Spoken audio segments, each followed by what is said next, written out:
Claire. And thanks, Andy's books. I really wish I could be up there in your store. I checked the weather first, and I see it was a really nice day in Spokane today. It was in the high 70s, and it was sunny. Yeah. Well, let's take a moment. It's getting to be evening now, and if we were outdoors, where might we be? We might be around a campfire, sunset, stars starting to come out, smell the smoke, and we'd be trading some stories. And that's what I'd like to do with you tonight. Share some stories with you.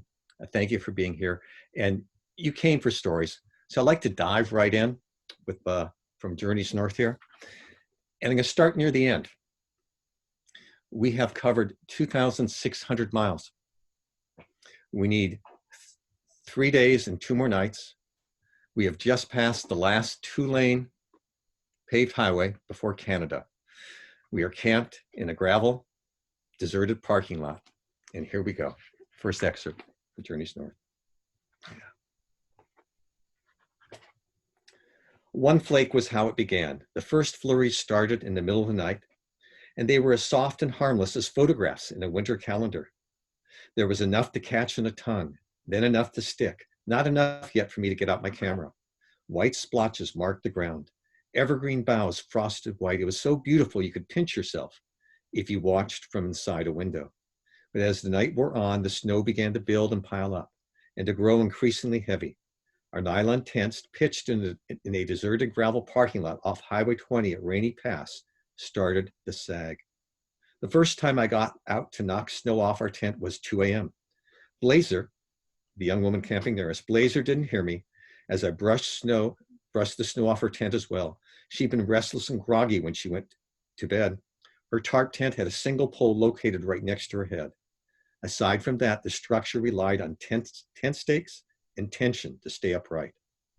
Under the ever-thickening winter blanket, the tension started losing as the snow began winning. Blazer woke in the wee hours to find her tent collapsing. First, she felt it on her feet and curled them up, and then it began to press on her knees. She didn't want to get out of her warm sleeping bag. When the tent had bowed so much that she felt it pressing on her side, she tried to knock the snow off from inside, but her efforts were futile. In the morning, Blazer's sleeping bag was wet in places, not a good sign, and she ate breakfast inside her tent. Afterward, she dragged her gear to a nearby outhouse and tried to warm up as she packed. Frodo, my wife, Frodo and I were talking, looking at options and maps. We could hitch 35 miles east to Winthrop to dry out and let the storm blow through before returning. Blazer listened with increasing impatience. Cut it out, she thought. Stop weighing pros and cons. It's snowing harder. Let's get going. We have to get over the pass before we can't see the trail. We started the 5-mile climb to Cutthroat Pass in 4 inches of snow. We were hunkered down, focused, even as snow seeped into our running shoes. Then 4 inches became 6, and 6 became 8. Rising to drifts, climbing up our calves. Visibility faded in and out as we walked through whiteouts. Blazer was sobered by how fast the snow obscured the trail. Working hard to put her feet in our footsteps, she stifled the thought, we need to turn back. She'd been cold when she started, and even the exertion of the trail wasn't warming her up. Now she alternated between jamming her ungloved hand, she'd lost a glove, her ungloved hand in her armpit and down her pants. Near the top of the 2,000-foot climb, we reached a series of exposed, sharp switchbacks. Blazer rounded one and exclaimed, "Dalton!" White crystals hung from his beard as he emerged from the fog, but Blazer's elation turned to puzzlement when she saw that he was with Chigger, Figaro, Guts, and Chuckwagon, trail names, folks. What gives? Why are they walking toward us? That's when we realized the 5 of them were heading back. I have hiked in snow. I have taught snow backpacking. I wanted to head on, so I started to talk it out. Chuckwagon told us, it's crazy up there and it's only getting worse. Listening to me, Blazer oscillated between her strong impulse to proceed north and her gut's directive to get out of the cold. While I was puffing words into the fast-falling flakes, Frodo was staring at Blazer's bare hand and her flimsy, broken jacket. In a moment's lull, Blazer softly announced, her gut feeling be damned, if Scout and Frodo go on, I'm going too. That left the others quiet, neither agreement nor dissent. As I began talking again, Blazer pressed her numb fingers hard into her armpit. It took me 10 minutes to talk myself out, to agree it was time to turn and head back down the trail. I lifted a foot and took a step. Something cracked inside. Something stopped me dead in my tracks. South. I can't do south. For 5 months, I had followed the prime directive, hike north. Mom and Dad were going to meet me at Manning Park at the end. I opened my mouth and started talking again. Frodo and I had a tacit agreement. If one of us felt strongly about an issue, we had the right to exercise a veto. This wasn't just for the trail, but for all aspects of our lives. In 30 years, neither of us had ever taken that nuclear option step. But now, in the increasingly heavy snow, Frodo looked up and said, "That's it, I'm exercising my veto." My next sentence hung waiting in my mouth. Then I turned, lifted a foot, and started downhill, walking south. Yeah, that was hard. That was hard, folks. And let me actually show you a couple of images from that day and that time. And if I'm 68, and if I've done this right, I'll actually be able to share the images with you. So let's go to screen share. Yeah, and here we go. And make them big. And we got it. This was that night. This was that night, later on in the night.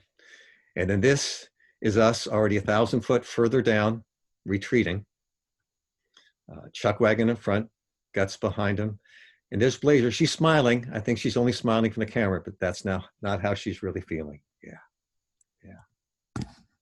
Mm-hmm. Get out of the screen share and we'll get right back at you. Yeah. So how did I get to be there? How did I come to be hiking the Pacific Crest Trail? I was born, not the camping parents. It wasn't that parents took me out when I was 1 year old or 5 years old or 10 years old. My parents had camped 5 days in their entire life. And each time they said, "I'm not doing that again." Yeah. But at age 13, they started taking me to Boy Scout meetings. And there I went on my first 50 miler in the Sierra Nevada. I was 13. I didn't weigh 80 pounds, and I'm sure my pack was at least over half my weight, over 40. But out there, I was a boy who was always the smallest in his class. And that's no fun for a boy, especially. It was hard not to be the one picked on, be there in gym class, and please, please don't pick me last. But out there, as long as I kept up, I was the same as the big boys. And out there, what I'd seen on the Disney Channel and seen Davy Crockett, out there, I was in the real thing. I literally, we'd walk by a pond and I'd hear beaver splashing its tail. I could see a bear around the next bend. It was amazing. I saw scenes that were as beautiful to me as on any museum wall, and I fell in love with it. It was hard. It was hard, but I fell in love with it, yeah. And after that, after age 13, I was a backpacker. And my scout leaders, I love saying their names, so I'll say it one more time: Mr. Massey, Mr. Quinn, and Mr. Metcalf. These men taught me two things. And I was a scrawny kid, and I'm sure I was annoying at times. They taught me to be at home in the outdoors, and I didn't realize how important it was to later in life.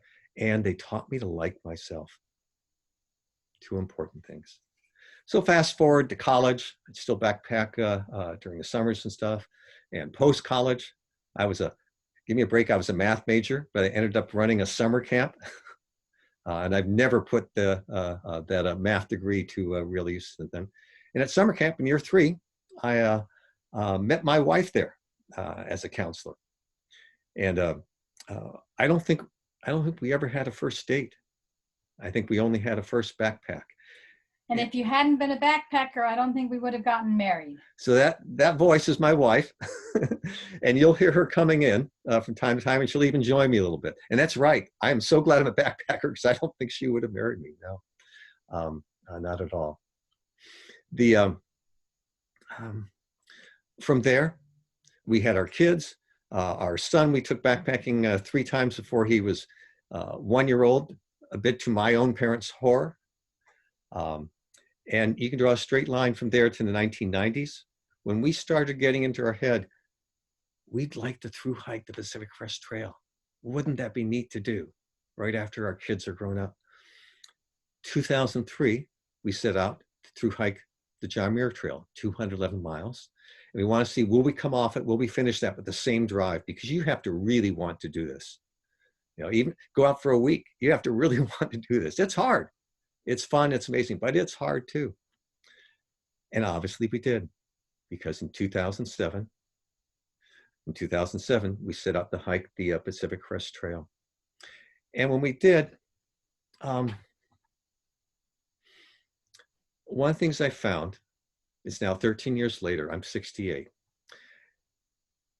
We were out there for 155 days. I can tell you a story now, even this much later. I can tell you a story for each and every day. And what other period in your life can you do that for? Most of our life, we have routines. I go to work, I do this, and if I were to think back for a month before, I might not be telling you the story every day. So this particular day, I'm going to tell you about, I could talk your ear off probably for a couple hours about this day.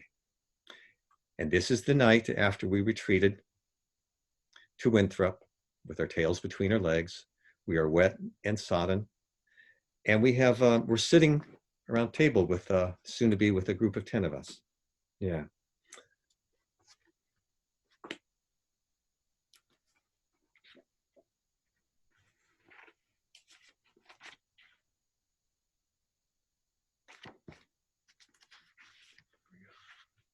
Blazer was holed up in her room 2 doors down from ours. She was subdued, still feeling shell-shocked. When she arrived, the first thing she did was trim and clean her nails. Habits run deep, and she'd given her hands what care she could, even if she couldn't protect them from the cold. Next up was a blessedly warm shower, but it wasn't the usual comforting balm. Soaping up, she couldn't shake an unsettling feeling. Suddenly thrust from extreme cold to civilized luxury, she knew she might be thrust right back again. The unease penetrated her bones, just like the bone-deep cold on Cutthroat Pass. Blazer could feel it. Everyone was gearing up to hike out tomorrow. She answered a sharp rap on her door. Frodo was there, my wife, short, stern, and intimidating. Come on, you're coming with me. The conversation was crisp. Where are we going? Across the street, Frodo said. What are we doing? I'm buying you a jacket, gloves, and waterproof socks. Blazer stammered, no. She resisted, rooted to her spot inside the doorframe.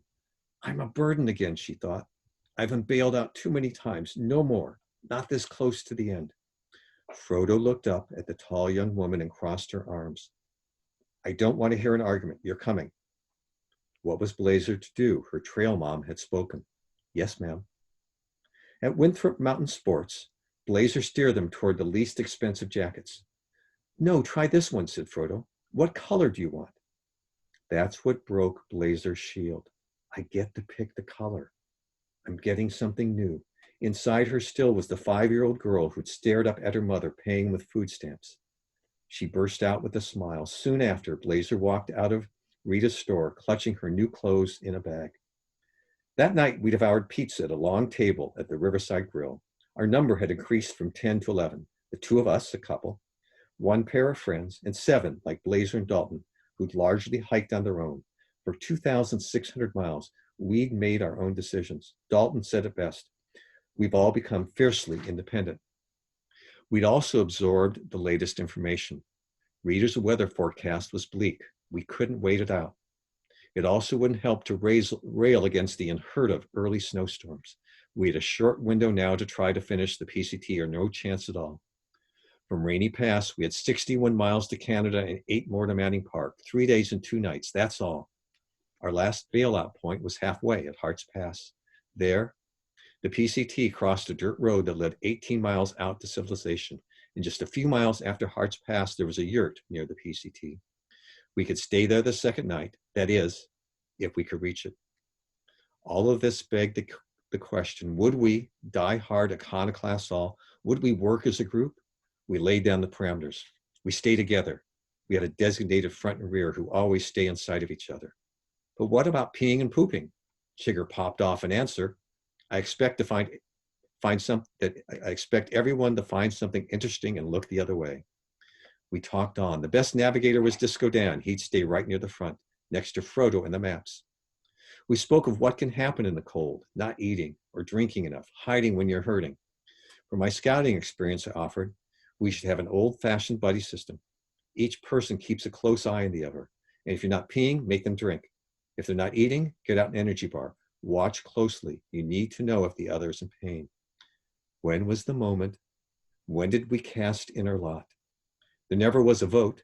Blazer sat there and just tried to absorb it all. This was completely outside her skill set. But she did sense her ears perking up the moment the group coalesced. It was Chigger who said, let's hear it for Team Snowplow. We had a name. We'd hike as one. Yeah, yeah. So there's some images I'd like to show you. Yeah. And here is our screen share again. And there we go. My first question for you when this comes up here on the big entire screen is, who is this guy? Here we go. Yeah, that's me at age 13. Everything I'm wearing is cotton. That pack weighed 40 pounds. And if you're looking for a hip belt, you won't find it. 1965, they essentially hadn't been invented. But this was the guy who fell in love with backpacking, right? And our wedding summer, the one gift we asked from our family, our closest family, was, will you go on a 10-day backpack with us? And not my parents, but Frodo's parents, Sandy's parents went with us. And here's a photo from that trip. I have a pack that I don't think was under 50 pounds the entire trip. And you know, it looks like it's bigger than me. And I'm already over 6 feet. There we go. He didn't stay short for very long. No, no. And he's still wearing all cotton in that picture. Yeah. This is the two of us at the start of the Pacific Crest Trail, April 30th, 2007. That's the last time our clothes will be that clean. Yeah, I look at that photo and I think, we're so innocent. We're so innocent. And this is us at the end, folks. You'll see me with the big beard all the way over on the right, and Frodo behind me still looking just as lovely. And they're in the new green jacket. Not behind you. Frodo just below me, sorry, is looking just as lovely. In the green jacket is Blazer, the new green jacket, with 2 gloves on.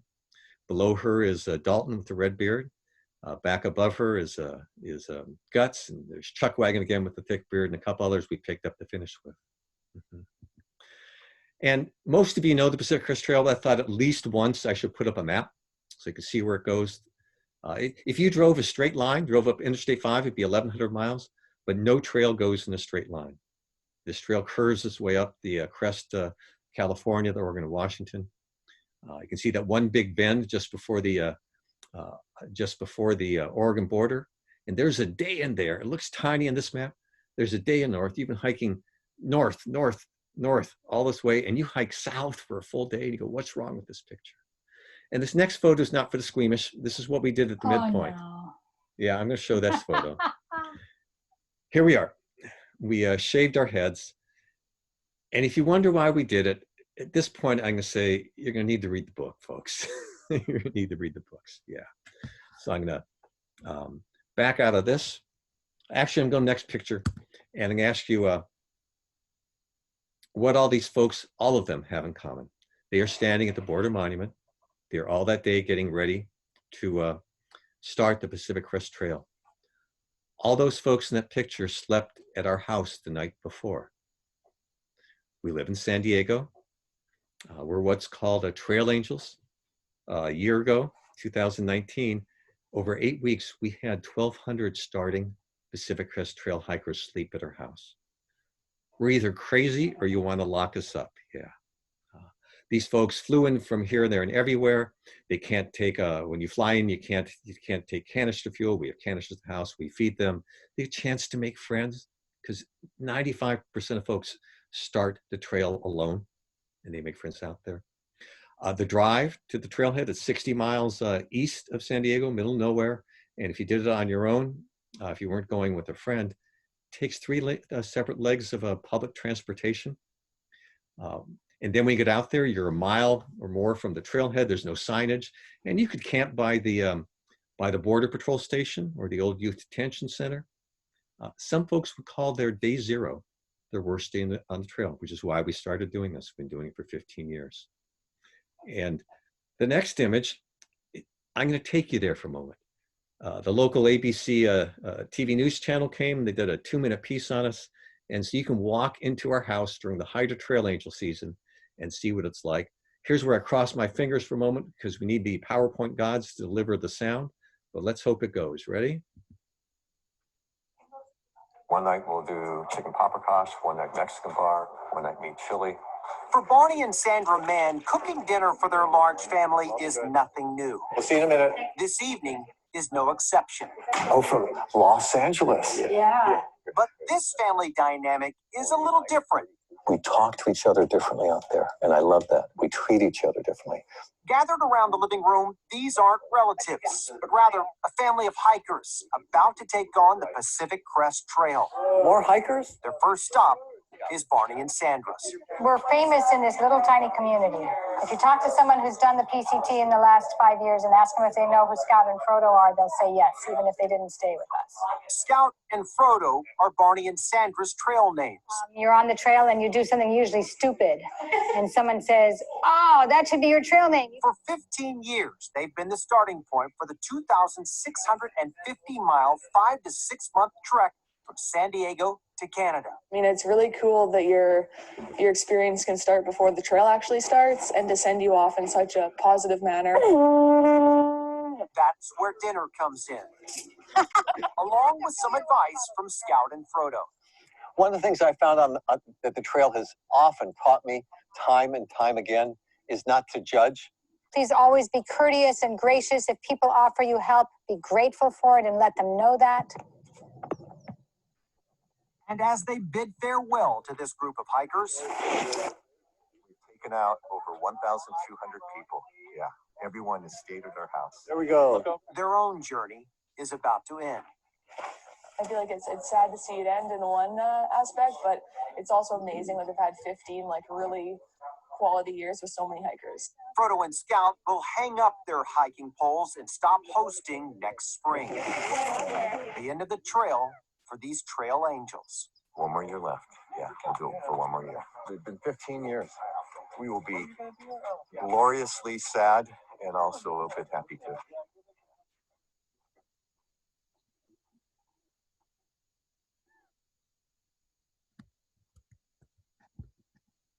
All right.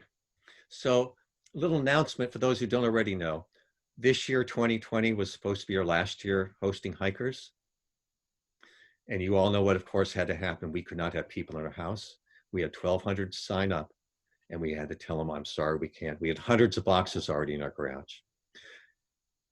And what we have told them is that next year we will do it one more time, and we'll go out that way. Yeah, yeah.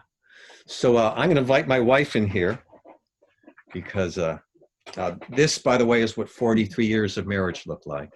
Yes, it is. And you want to talk about what you thought about before the hike, what you expected? Long distance hiking and hiking the PCT, I thought it was going to be mostly about the scenery, about the physical challenge and meeting that and, you know, feeling proud of myself. But what it turned out to be, it really was about the people. And you saw a taste of that when Scout was reading about Team Snowplow. The community that you make out there, the people are their best selves out there. And it's really, really wonderful. And it really becomes the most important part of your hike. And that's, you know, Journeys North is certainly about the trail, but it really is, it's people's stories. I like to say it's Wild Meet the Breakfast Club, the movie. It's not just about the two of us. It's about two younger pairs, folks we hoped would become couples, and they did, that stay couples. And it amazes me to this day that they shared their stories with me, that they trust me with it. There's an elephant in this room, and the elephant is, we're in tough times. We have all been thrust outside our comfort zone in ways we never thought we'd imagine. We've all been knocked off our path a bit. And for one, I thought my book will come out and I'll do this book tour and I'll be there with you, Claire, and I'll be in Annie's and I'll go around to other places. And that's not the way it is. We are here on Zoom today. And one of the messages, if there is one in Journeys North, is how being outdoors and hiking can bring you back to your best self, can help you find your own path back. And I want each one of you to know, you don't need to go out for 5 months to do that at all. You don't need to go out for a week. If you day hike, if you go and picnic outdoors, for me, in these last few months, I just went out and walked to the end of the block. One of the things that happened to two of us is our middle child, our daughter, she was 8 months pregnant, had our, in the house was our first grandson who's 2 years old, and they needed help. This was the middle of March this year. Yeah. The same day the California governor shut down the state, that morning before he made the announcement, we were on a Southwest jet flying from San Diego, which is where we live, to DC, and we sheltered in place with them for 3 months.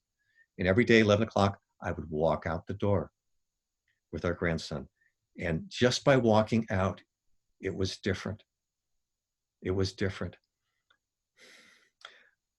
Within days, what had been strangers' homes and doors, you know, they see this older guy walking out with this 2-year-old and maybe stopping on the sidewalk and drawing which sidewalk chart. And I can draw a mean steam engine and a tank truck, and that's about it. He flatters himself. That's true. They're pretty poor, but you can recognize them. And all of a sudden, the next thing, one of the guys, he has peonies, and we stopped and admired him. He sees that, and they show up a bouquet of them on our front door. A house that has garden gnomes. We started moving them around, and they start moving around. And just by merely walking outside the door, we had this whole community develop. Yeah, and I will show you one of the amazing things. We just walked 100 feet away, and this is what we found here. Yeah, watch this. You know, this is a 2-year-old, right? And how often do 2-year-olds stop at all? But here he is, stunned just as I was. Azaleas. It was a really pretty time to be on the East Coast. We actually haven't really been there that time of year, but we had dogwoods and azaleas, and before that we had the cherry trees. It was just really gorgeous. It was amazing. Every day was different. And so tomorrow, especially if it's not your custom, walk outside for a moment. Walk down the end of the street, I encourage you. At the end of our 3 months, I actually made a map because we started having landmarks. We had our favorite fire hydrant and our second favorite fire hydrant. We had our favorite manhole cover. You'll see the gnomes on this map. We had one neighbor had an owl out, you know, those plastic owls that 2 feet tall. And every day, our grandson would want me to go up, we'd sit by it, and he'd say, talk owl, talk owl. So here's our little map we made in the neighborhood. Yeah, it says Cormac and Zeta. Zeta is Yiddish for grandfather, and that's what he calls me. And see, half the homes, I grew to know the people. And that's just from walking outside, yeah. Actually, I'm going to say something. So when we started out, our grandson was a little reluctant to do this every morning and had to be coaxed a little bit. But just a couple weeks in, I was out in the backyard with him at one point, and it was 11 o'clock. It was time to go out the door. And he kind of realizes that, and he says, he just hollers out into the void because he doesn't even know where his Zeta is, but he says, I'm coming, Zeta, I'm coming. And that is its own little miracle. It's a little miracle, yeah. And that's what's outside each and every of our doors even today. So I have one more excerpt for you before we get to a Q&A. And this is a people story. This is Nadine, one of the younger pairs featured. She's the only person that year she hiked with her dog, Pacha. She's at Fish Lake. She's just crossing Oregon. She's made it about 1,900 miles. And she's hiked off to a small resort. Really small resort. Really small resort. They have a little tiny cafe. There we go. All right. Nadine arrived at Fish Lake on August 19th, her 4th day in Oregon. Located 2 miles off trail, the pint-sized marina and resort had a store and cafe. 2 days ahead was Crater Lake. At the rim of the ancient crater, Nadine would be nearly a third done with Oregon. Nadine had been booking it. Instead of the 20 miles she had averaged each day in California, now she was averaging more like 25 to 30 miles a day. Most thru hikers were doing the same, but only half the original number were still on the trail. They'd fallen off in the deserts, in the high Sierra, and a few, like Bounty Hunter, had dropped off at the end of California.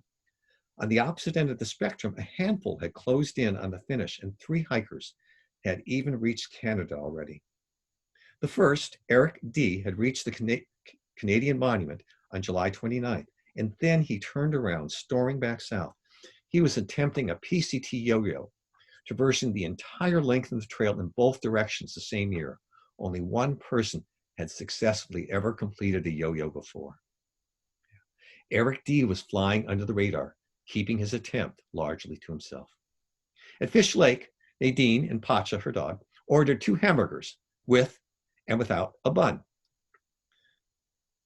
Nadine and her dog salivated. It was such a nice change from their typical trail lunches of tortillas, chips, cheese, peanut butter, tuna, dried fruit, salty nuts, or candy bars. Even a casual glance at Nadine made it clear that she had walked there.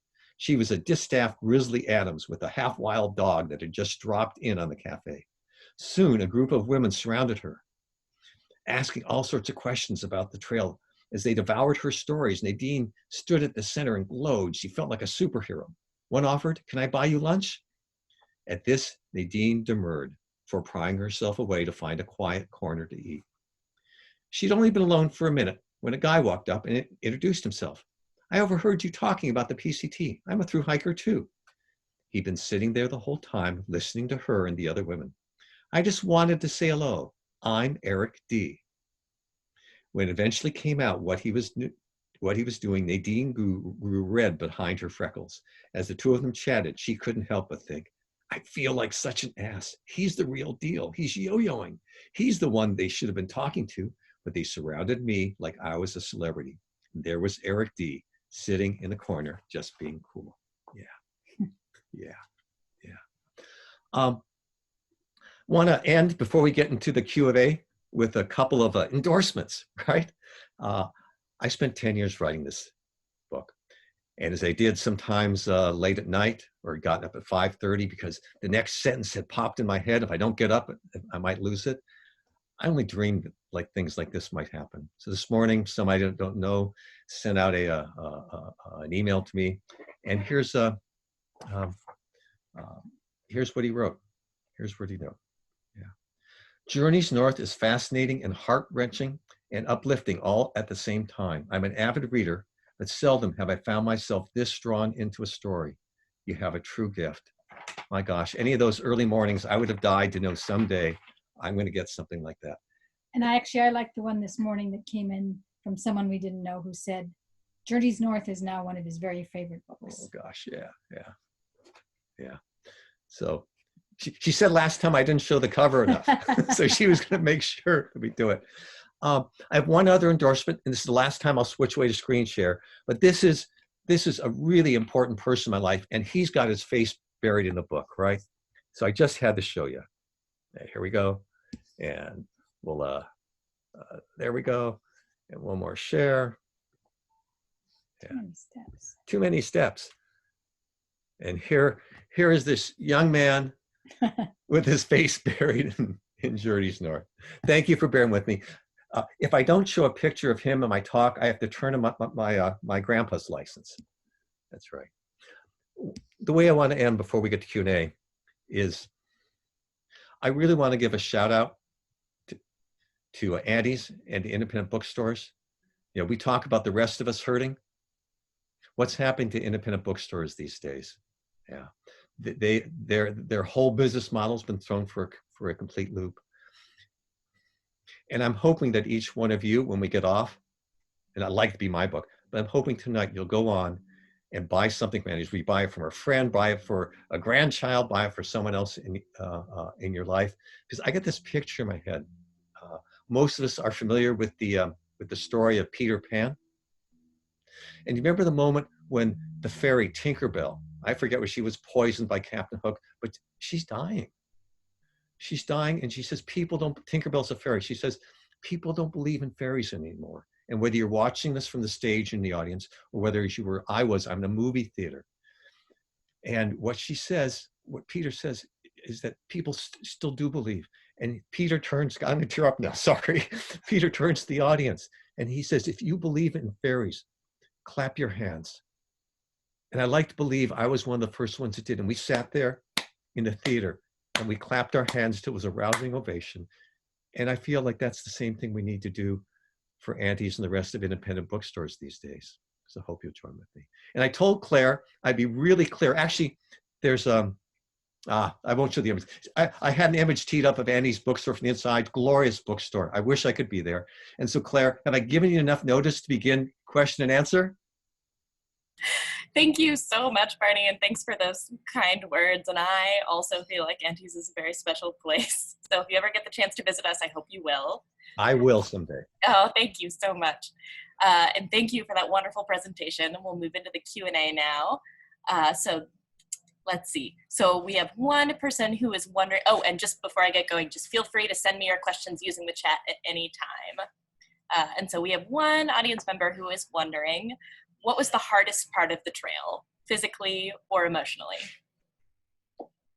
Yeah. I'm going to give my answer first. So I found Northern California to be really tough. My feet were really hurting. And, you know, you'd gone to the High Sierra that is amazing and gorgeous, and the scenery is just to die for. And now you're in Northern California, which is lovely, but it's not the Sierra and it's not the North Cascades yet. So I was finding it really tough to keep going. I had some thoughts that, you know, if I didn't have Scout to answer to, maybe I would, if I was hiking on my own, maybe I would have dropped out. But actually the day we passed from California into Oregon, I fell and I broke a tooth and I knocked out a tooth. And we managed to get into Ashland that very day and get things taken care of. But I realized at that time that I really, really wanted to finish. And that was important for me to feel. Yeah. But yeah, very Northern California was the toughest for me. My worst moment on the trail, and my worst time on the trail, might surprise you. It wasn't the day I broke a rib, or a time I was hurting physically. To do this, you have to really, really want to do this. And so this was my nadir, my lowest moment mentally. We're at mile 454. We have hiked out from another trail angel's house. There are other people along the trail as crazy as we are. And this is the Softleys, or hiker heaven as they call it. We lost sleep. We had almost no sleep in hiker heaven. A lot of people had bunched up because there's like 2 days worth of people. We stayed the day overnight. And we hiked out at midnight. We hiked out at midnight because we couldn't sleep. There was a party going on. It was, and I didn't want to ask these people not to. These are people I care about, and when else on the trail are they going to do it? So we hike out. The first place we can camp is another 4 or 5 miles. We get up after 2-3 hours sleep. And this is just one thing that's preying me. The other thing is my journal on my hike was as important to me as my feet.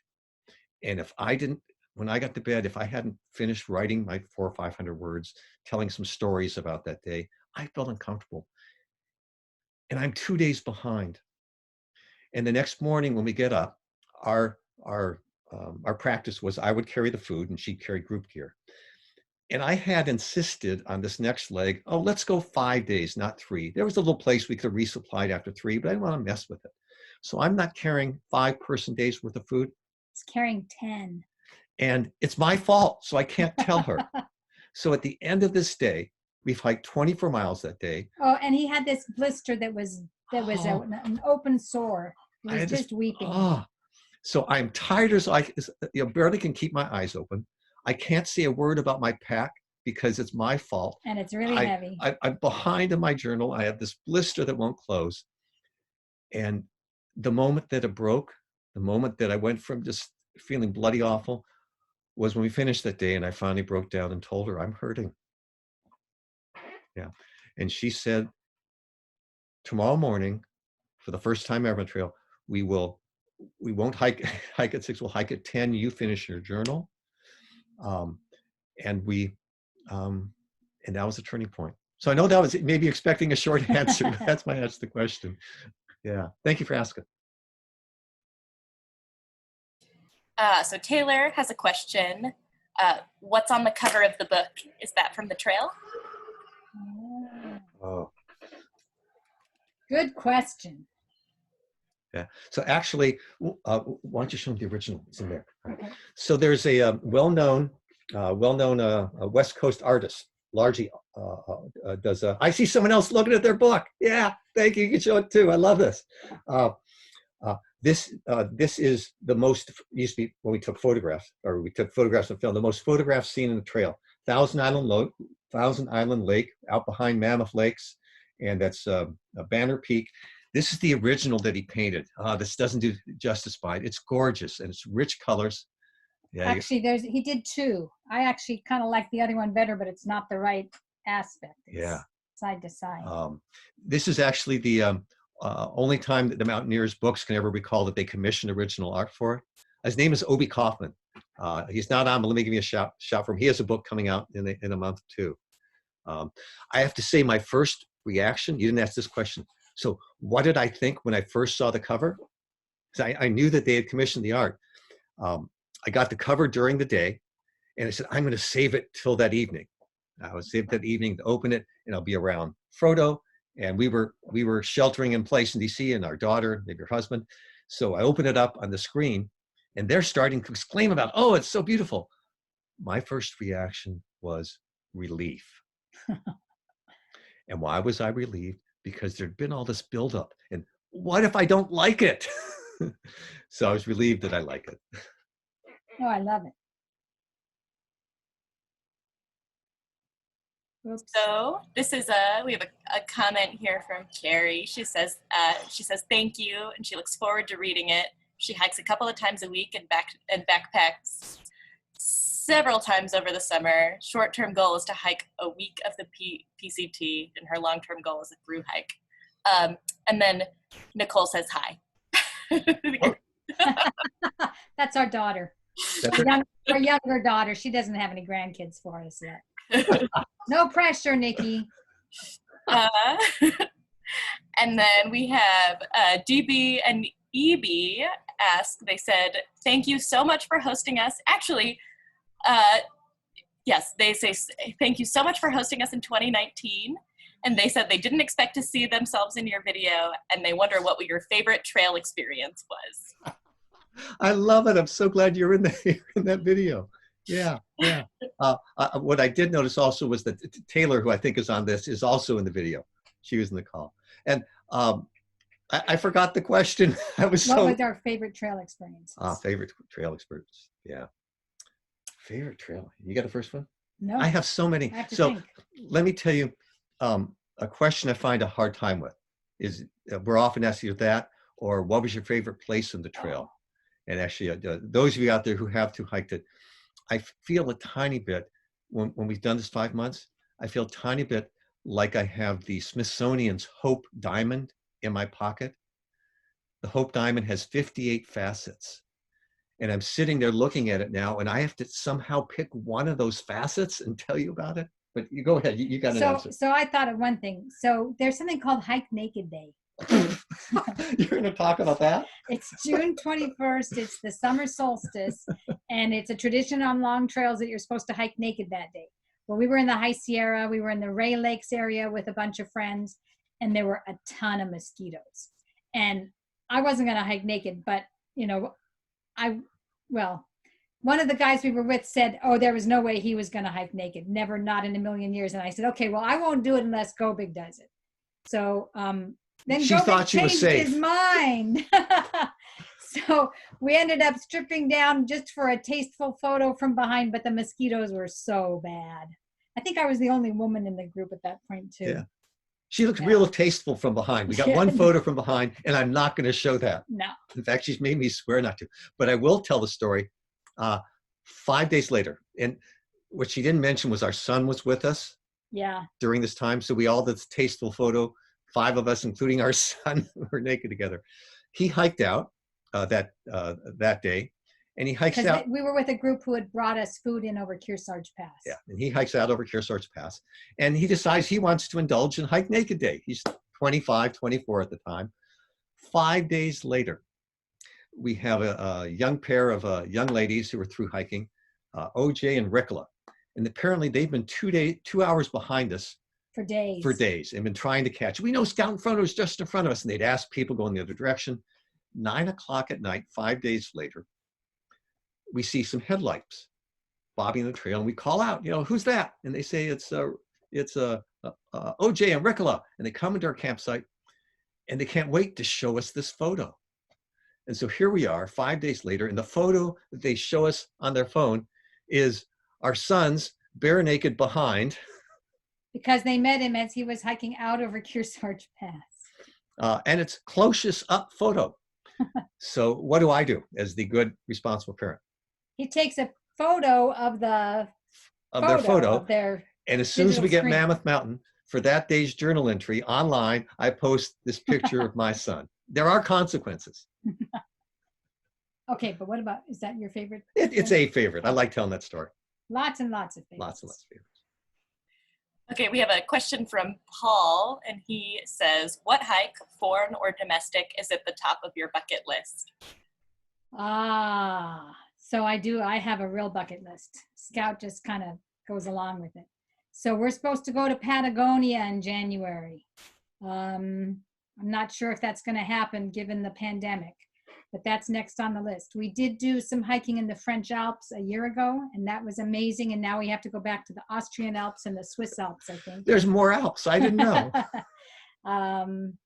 We are going to do a little bit of hiking in the Sierra this summer or in September. So we're looking forward to that. But yeah, it's hard to know when we'll actually be able to travel as much as we'd like. And Paul, I do have a long hike bucket list too. Oh yeah. Although she takes first priority. Next, I'd like to maybe do the Arizona Trail, state of Arizona, about 800 miles. And what also really appeals to me is the INT, the Israel National Trail. It's about 600 miles. And I see the two of you. And just recently got on my bucket list, and I think Frodo just heard it the first time, is the Ice Age Trail. I listened to a backpacker radio podcast about the Ice Age Trail. The guy I know, Lou Cloverdance, was talking about it. And it wasn't that I learned about cheese curds. Anyone out there know about cheese curds? Wisconsin is famous for its cheese, and its cheese ice and my head's on. Now, do you know how to tell a good cheese curd? I can't believe I'm telling this. When you bite on them, they squeak. Who knew, right? So that also appeals to those three. And I'm 68. I'm lucky. I still have a fighting chance of doing these. I really hope so. So I will say, notice that he's the triple crowner. I've only thru-hiked the PCT. I did some sections on the CDT. I did support for him on the CDT. On the AT, I said, have a good time. But then I ended up flying out there 7 different times. He's the thru-hiker at this point. So I just try to be supportive as long as he lets me do some of the things on my bucket list at the same time. You bet. I have a question. How did you break your rib? Actually, it's a good day. I mean, it was a mixed day. It was a mixed day. It was an amazing day. So one of the things that happens on trail, it's an odd, in so many ways, it's an odd environment. But literally, when you start this thing, you know that 1 out of 2, 1 out of 3 people are not going to be there, that they're going to fall off at the end. And how do you hear about it along the trail? This becomes your life. This is where I live. And I'll do the comparison. When someone dies in life, we know about it. We find out about it. On the trail, you don't find out about it till a week, 2 weeks later. You find out about it through scuttlebutt because it has to travel to you on the trail. You don't see someone's signing in a register for a while, and you begin to wonder. Then maybe you reach out because you have contact.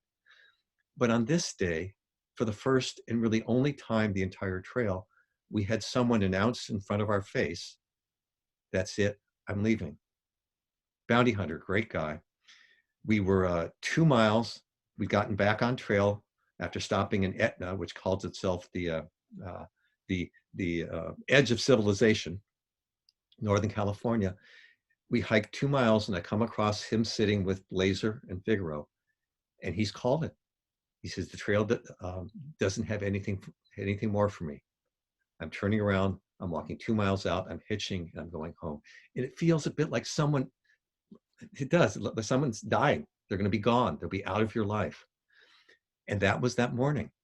That was that morning. In fact, one other story goes with that, because I need to tell you the complete story of that day.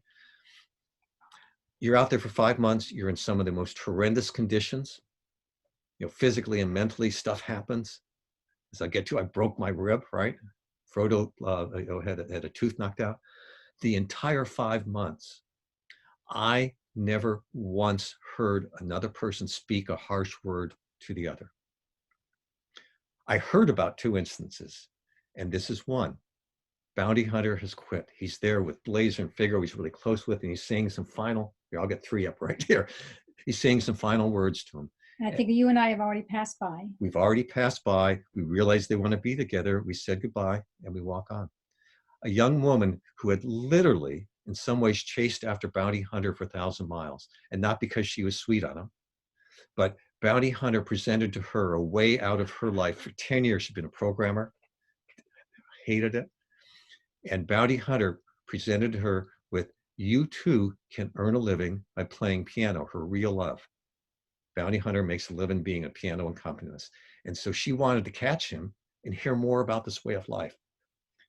And here, after all this time, want to talk to him more, she comes up, she hears he's quitting, and she wants to talk him out of it. It's the last words he wants to hear. And he actually shouts at her.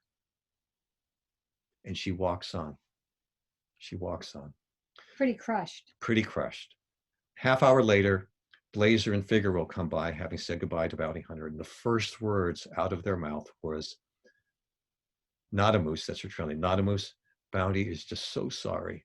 He's so sorry you said that, and so sorry he hurt you. So the rest of this day, we were all kind of in mourning. Yeah, we walk on.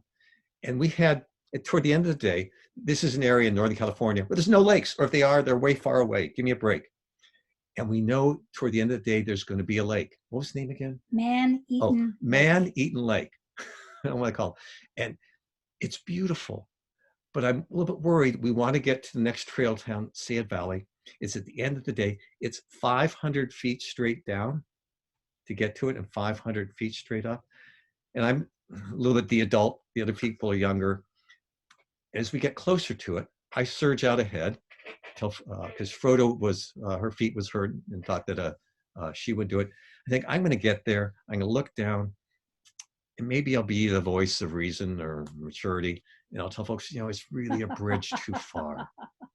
Yeah, she's laughing at me because I'm usually not.